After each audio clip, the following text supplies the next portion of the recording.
Zuckerberg ने अभी हिंदुस्तान के खिलाफ उसने वही भाषा बोली थी जो यहाँ पे अधेड़ बोलता है, इंडी गैंग बोल रहा था 6 महीने से। कि जो 3 फर्में वहाँ ब्लैक लिस्ट थी अमेरिका में, उनको ब्लैक लिस्ट से हटाकर उनको फ्री कर दिया गया, यानी वो व्यापार करेंगी।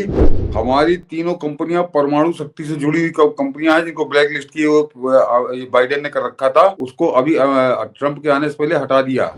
कि चाइना बैन, पाकिस्तान बैन और हिंदुस्तान के ऊपर जो बैन बाइडेन बुड्ढा लगा गया था उसको हटा दिया गया, हिंदुस्तान के हाथ खोल दिए गए। दूसरे वो जो जुकरबर्ग है, जुकरबर्ग के लिए बहुत स्पष्ट हो चुका है कि वो अमेरिकन डीप स्टेट का ही आदमी है। ये बात अभी जब डीप स्टेट पे बड़ी बहस चली थी तो बड़ा खुलकर सामने आ गया था कि वो डीप स्टेट के हिसाब से ही वो आचरण करता है। डीप स्टेट जो उसको इंडिकेशन देता है या जो उसको आदेश देता है वो उसी हिसाब से बोलता है, वही उसके आचरण में रहता है। तो जुकरबर्ग ने अभी हिंदुस्तान के खिलाफ उसने वही भाषा बोली थी जो यहाँ पे अधेड़ बोलता है या इंडी गैंग बोल रहा था 6 महीने से।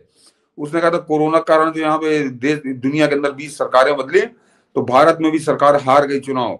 तो उस पर हमारे रेल मंत्री अश्विनी वैष्णव ने उसको जवाब दिया था, बड़ा तगड़ा जवाब दिया था, कड़ा जवाब दिया था। और एक केवल अश्विनी वैष्णव के डपटने का ये परिणाम हुआ कि आज जो है उसकी कंपनी मेटा ने बिल्कुल माफी मांगी है कि हमसे गलती हो गई, जुकरबर्ग से गलती हो गई और हम माफी मांगते हैं। ये जरा मनीष जी खबर थोड़ी सी इसको बड़ी करके दिखा दीजिए, उसके बाद बगल वाली पे आते हैं कि एक का शटर डाउन और एक ने मांगी माफी।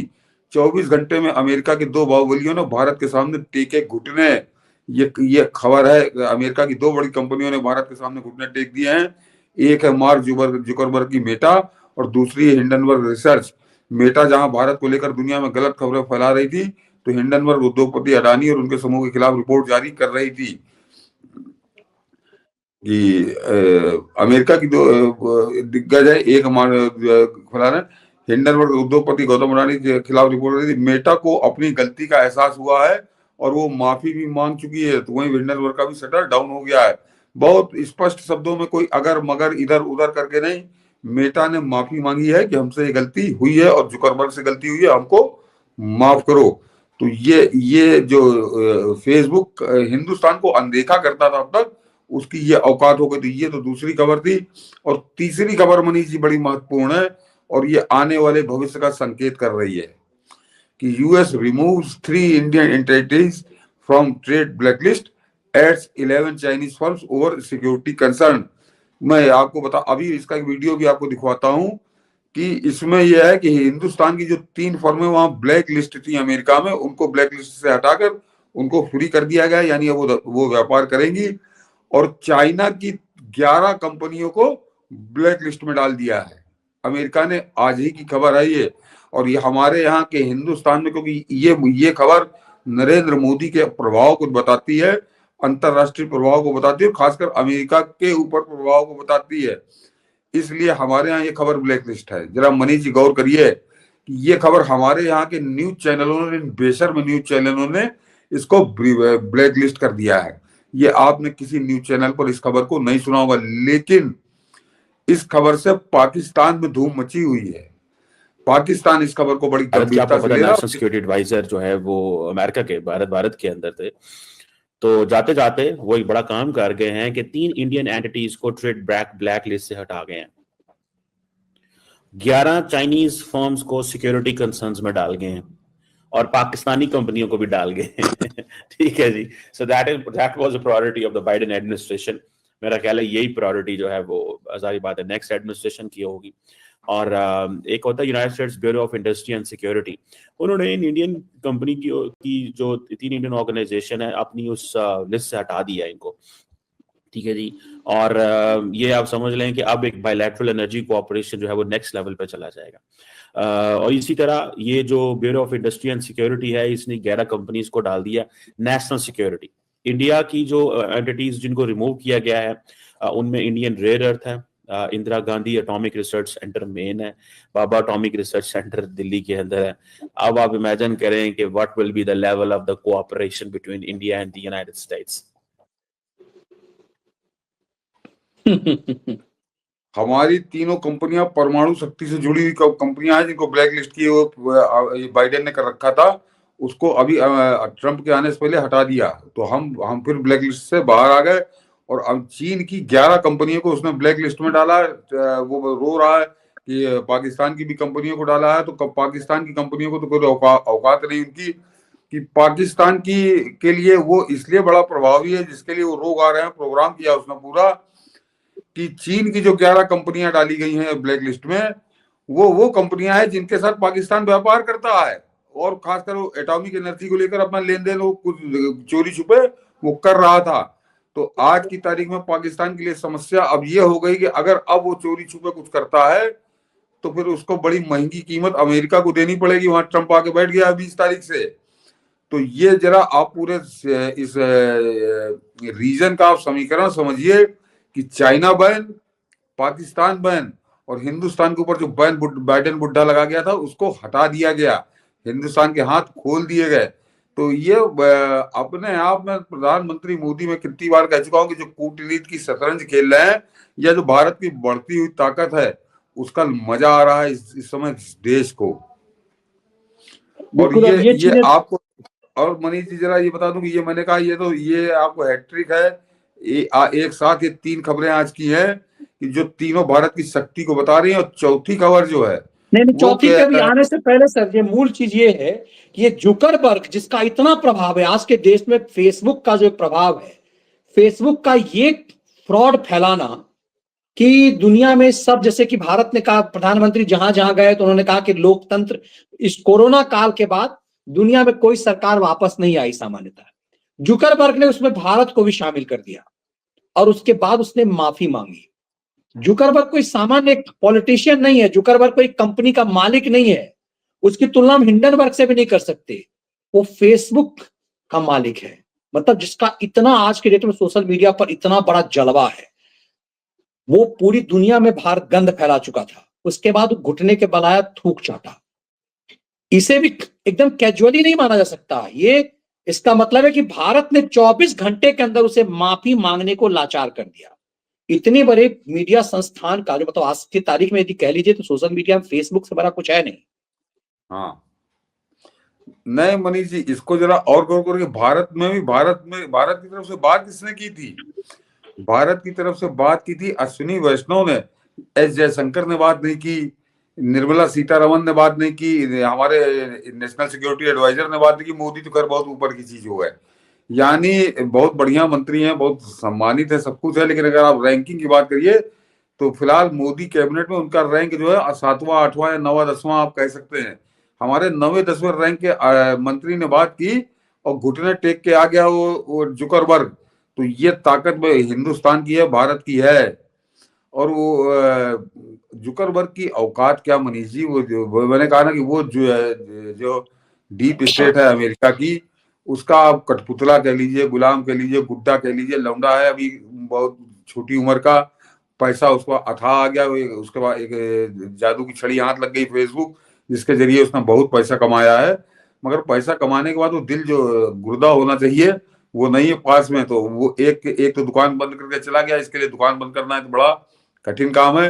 लेकिन अगर केवल हिंदुस्तान में दुकान बंद हो गई तो बहुत महंगा पड़ जाएगा उसको। तो उसने बेहतर ये समझा कि माफी मांगे। और उस सबसे खास बात यह है, आपने अच्छा किया इसको थोड़ा बढ़ा दिया, कि जुकरबर्ग का कोई लेना देना नहीं। वो तो मैंने कहा ना, वो एक वहां का डीप स्टेट का वो एजेंट है, उसके हिसाब से उसने बात की। और यहाँ पे जो डीप स्टेट के एजेंट हैं, जो हिंदुस्तान से युद्ध करने का सपना देख रहे हैं, गद्दार, उनकी वजह से वो जुकरबर्ग ने ये बात कही।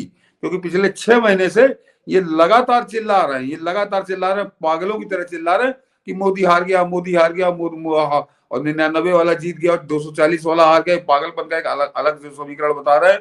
उसका नतीजा है कि ये जरा आम आदमी के या आम दर्शकों के समझने की चीज है कि ये जो 6 महीने से हुड़दंग कर रहे हैं, उसका भारत की छवि ये विदेश में किस तरह से बिगाड़ रहे हैं, भारत की छवि को किस तरह से नुकसान पहुंचा रहे हैं विदेश में।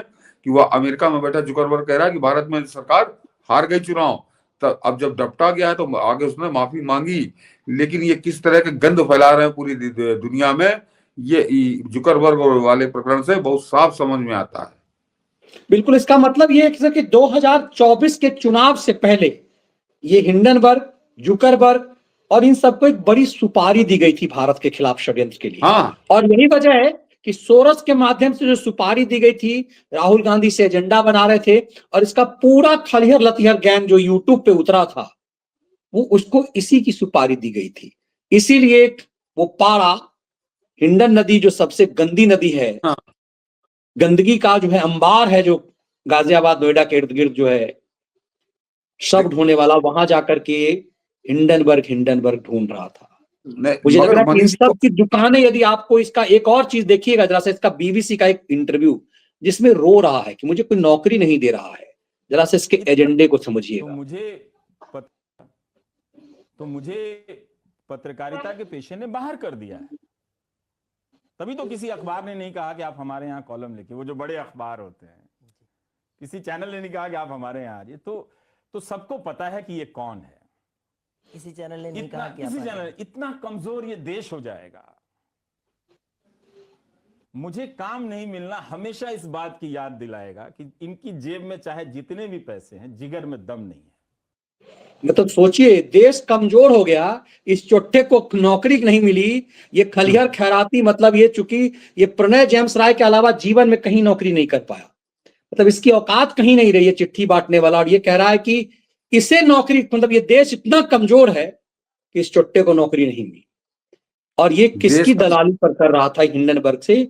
मुझे लगता है कि परत दर परत ऐसे ऐसे भारत द्रोही खैरातियों को अब न छील के उतारे जाने की जरूरत है। नहीं मनीष जी, जिस तरह से सुअर गंदगी ढूंढते हुए गंदगी में जाता है, उसी तरह से ये हिंडनबर्ग को ढूंढते हुए हिंडन के नाले में गया था, तो नाले में गया, ठीक गया। सुअर को गंदगी पसंद होती है, लेकिन ये कह रहा कि ये देश डरता, ये डरता नहीं, ये इस देश को मूर्ख भी समझता है कि ये इसको काम नहीं मिल रहा, इसको नौकरी नहीं मिली, और ये 6-6 महीने फ्रांस, और फ्रांस से फिर ऑस्ट्रिया, फिर ऑस्ट्रिया से भी अमेरिका, ये 6-6 महीने विदेश यात्राएं कर रहा है, 5 स्टार होटलों में रुक रहा है, बिजनेस क्लास में सफर कर रहा है, और इसको काम नहीं मिल रहा है। काम तो तुमको मिला है भारत के खिलाफ काम बोलने का, भारत के खिलाफ षड्यंत्र में शामिल होने का, और इस हिंडनबर्ग जैसे लोगों के काम तो तुम्हें मिला है, काम तो तुम्हें मिला है, और वो काम तुमको हिंदुस्तान में कोई अखबार या कोई न्यूज चैनल तुमसे करवा ही नहीं सकता, क्योंकि वो काम तो अमेरिका में बैठे आका करवा सकते हैं, डीप स्टेट करवा सकता है, जॉर्ज सोरोस करवा सकता है, हिंडनबर्ग करवा सकता है। और उनके लिए तुम कंडोम बनकर किस तरह से काम करते हो कि वो जो कंडोम जिस तरह से सारी बीमारियां, गुप्त रोग छुपा लेता है, इस तरह से तुम हिंडनबर्ग के कंडोम हो, तुम जॉर्ज सोरोस के कंडोम हो, अमेरिकन डीप स्टेट के कंडोम हो, तो तुम तो कंडोम का काम कर रहे हो इस देश के अंदर, कि तुम विदेशी ताकतें जो हैं उनकी सारी बुराइयां, गलीज गंदगी जो है उसके ऊपर तुम कंडोम की तरह चढ़े हुए हो, पत्रकारिता के नकाब पहनकर हिंदुस्तान की सरकार के खिलाफ किस तरह से जहर उगल लो 24 घंटे। और अब तो तुम और नंगे हो गए हो कि तुम हिंदुस्तान की सरकार के साथ ही साथ अब तुम कुंभ पे भी नंगे हो रहे हो, कुंभ पे तुम जहर उगल रहे हो, कुंभ के खिलाफ तुम लगातार अभियान चला रहे हो, लगातार उसके खिलाफ जहर उगलने का काम कर रहे हो। तो बिल्कुल साफ हो चुका है कि तुम एक तरह से भारत विरोधी हो और हिंदू विरोधी हो। तुम अपना नाम बदलकर मुसलमान क्यों निकल लेते हो, ताकि लोगों को कोई भ्रम तो ना रहे, तुम ये धोखे में रहते हो। इसकी मनीष जी जांच होनी चाहिए, एक दिन इसको पकड़ के इसकी पॉइंट एंड उतार के इसकी चेक होना चाहिए कि इसका खतना हुआ है कि नहीं, क्योंकि ये जिस तरह से जहर उगल रहा है हिंदू धर्म के खिलाफ, तो इसका खतना निश्चित चेक होना चाहिए। और ये कोई बड़ी बात नहीं है। मैं जरा दर्शकों को बता दूं कि जुल्फिकार अली भुट्टो जो पाकिस्तान का पूर्व प्रधानमंत्री था, उसको जब फांसी की सजा दी गई थी तो उसके खिलाफ एक ये हवा उड़ाई गई थी कि ये मुसलमान नहीं है, और ये जानबूझकर वहां जियाउल ने फैलाया था। तो उसके बाद जब वो मर गया, उसके मरने के बाद उसके कपड़े उतारकर उसकी फोटोग्राफी कराई गई थी कि इसका खतना है कि नहीं है, और उसके बाद वो बाकायदे बताया गया कि नहीं साहब, मरने के बाद उसका चेक किया गया तो खतना उसका था। तो वैसे जरा इसका भी खतना चेक होना चाहिए कि इसका खतना है कि नहीं है, क्योंकि जिस तरह से ये कुंभ के खिलाफ जहर उगल रहा, कोई हिंदू नहीं उगल सकता। और ये साबित करता है कि इन लोगों ने हिंडनबर्ग, इसीलिए किनको जोड़ने की जरूरत है कि हिंडनबर्ग ने इन लोगों को कितना खिलाया। और ये कहता ना कि नौकरी नहीं, तो कैसी नौकरी इन लोगों ने की। और अब फिर लगता है कि संसद में जो प्राइम मिनिस्टर मोदी ने कहा था कि इस इकोसिस्टम को उनकी भाषा में जवाब दूंगा, तो मुझे लगता है कि धीरे धीरे चीजें साबित हो रही है। ये पॉइंट बहुत जरूरी है कि जरा ये हिंडनबर्ग अचानक दुकान के बंद करके भागा है, तो क्यों भागा है? तो ये जो मैं कह रहा था कि नवंबर के बाद मौसम बदलेगा, मौसम बदला नहीं, पूरी तरह बदल चुका है आज की तारीख में। तो ये प्रधानमंत्री मोदी ने जो इनको कहा था कि तुमको तुम्हारी भाषा में जवाब देंगे, तो अब एक एक करके भाषा में जवाब तो मिल रहा है, और जैसा मिल रहा है कि बिल्कुल दुकान बंद हो रही है, कबर खुद के कबर में लेटे जा रहे हैं। तो उसके मैं केवल एक पाड़ा और सनसनीबाजी बड़े छुटभैया टाइप के हैं, हम लोग जरा इनको ज्यादा ध्यान देते हैं कि ये भी याद रखे कि नंबर इनका भी आने वाला है। पहले इनके बापों को निपटाया जा रहा है, इनके आकाओं को निपटाया जा रहा है, ताकि जब तुम पे चैला चले तो फिर कोई बचाने वाला ना हो। तो जो तुम्हारे बाप जिनको तुम अपना बनाए हो, जो बाप जिनकी वजह से तुम्हारी रोटी चल रही है, वो रोटी तो पानी तुम्हारा बंद हो रहा है धीरे धीरे, और जब सब खत्म हो जाएगा तब तुम निपटाए जाओगे।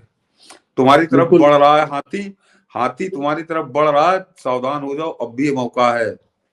इसीलिए ये चीजें साफ होती है। कैसे आप यदि याद कीजिए तो राहुल गांधी की जो यात्रा थी उसमें इन पाराओं को देखा गया था कि इन पाराओं ने कैसे उस यात्रा को एक तरह से निर्माता निर्देशक के रूप में सामने थे और पूरा खेल खेला। तो इसीलिए प्रधानमंत्री ने इन सब के लिखा था कि ये इकोसिस्टम है। तो हम इंतजार करते हैं और हमने हमेशा ये माना है कि धैर्य रखनी चाहिए।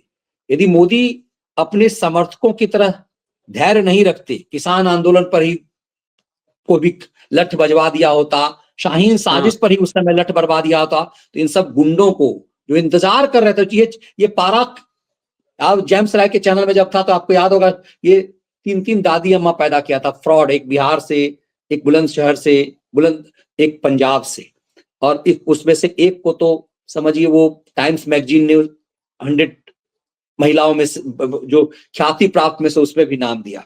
तो कैसे क्रिएट किया गया था, तब आपको हिंडनबर्ग, जुकरबर्ग और ये पूरा खेल जॉर्ज सोरस का जो है वो बेहतर तरीके से समझ में आ जाएगा। मैं मनीष जी इनको अंतिम चेतावनी दे दूं कि मैंने जून या जुलाई में कहा था कि मौसम नवंबर से बदलेगा, तब तक इंतजार करिए। किसी का सवाल था मेरे ख्याल से, उसको जवाब में मैंने कहा था। तो जुलाई से नवंबर तक 4-5 महीने लगे, और आज जनवरी 2025 है। मैं कह रहा हूँ कि हाथी अब तुम्हारी तरफ बढ़ रहा है धीरे धीरे। तो अब 4-5 महीने तुम समझ जाओ, ये इनको एक अंतिम चेतावनी है कि सब सुधर जाओ तो ठीक है।